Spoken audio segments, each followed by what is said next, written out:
Always smiling, always trying to dance but can't dance. He could not dance. David was Sabrina Price's firstborn, a mama's boy turned father of 3. He went by Slim, despite a big appetite. He was so skinny. And don't gain a pound. He didn't gain a pound, but he loved to eat. Comes from a good background, a good home. On November 18th, 2019, Sabrina got a call. He said that my baby been shot up. My baby been shot up.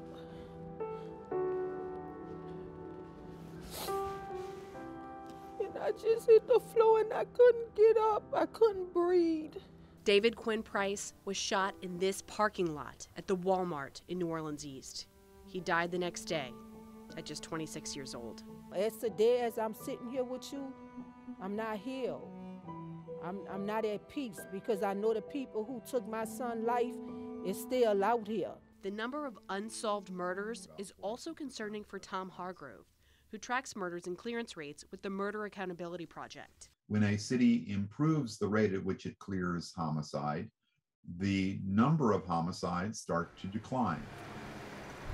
Southeastern Louisiana University criminologist John Bulahanis has studied clearance rates and agrees. You know, that impacts safety, that impacts, closure to the family, and that even impacts the deterrent effect of the criminal justice system.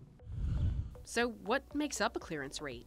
The FBI defines it as the number of clearances divided by how many murders there were that year. Since clearances also include cold cases, that means it's not necessarily an indication of how many murders were solved that particular year. I think transparency is important.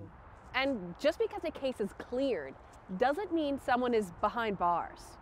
Police can also clear a case if the suspect they've ID'd is dead.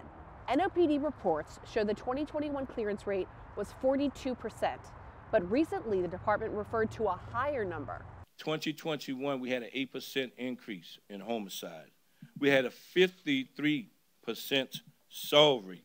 That's because Superintendent Sean Ferguson based it on their solve rate. NOPD records show it's similar to the clearance rate, but also gives the department credit for cases cleared by a warrant, whether or not an arrest is made. So a case that has been cleared by warrant suggests that for whatever reason they were unable to make an arrest. And that's not how clearance is counted in America. Last month, NOPD declined an on-camera interview. However, just this week, Ferguson addressed the use of solve rates, which he says they've reported since the 1990s, and explained why he's been referring to that stat. This is a measuring tool for us to gauge what our detectives are doing or not doing in solving crimes. So yes, absolutely, we do count clear by warrants. In 2021, 17 cleared cases included in NOPD's solve rate were based on warrants. People are getting away with it. They're getting away with murder. Stats aside, experts say manpower and forensics are keys to solving more murders. The Justice Department recommends homicide detectives work about 6 cases a year. NOPD says their homicide caseload is double that, at 12. NOPD sends DNA evidence linked to homicides to Louisiana State Police and tells me the turnaround time depends on the number of samples in the Baton Rouge lab. As WDSU Investigates previously reported, NOPD's crime lab is not fully accredited. And while a new crime lab being built has space for DNA testing, that part hasn't been funded. The Price family says they understand detectives may be overworked, but they feel ignored. I know I'm frustrated, and I know other ones who dealing with the same situation I'm dealing with and not receiving any call back or any text back or anything or no communication.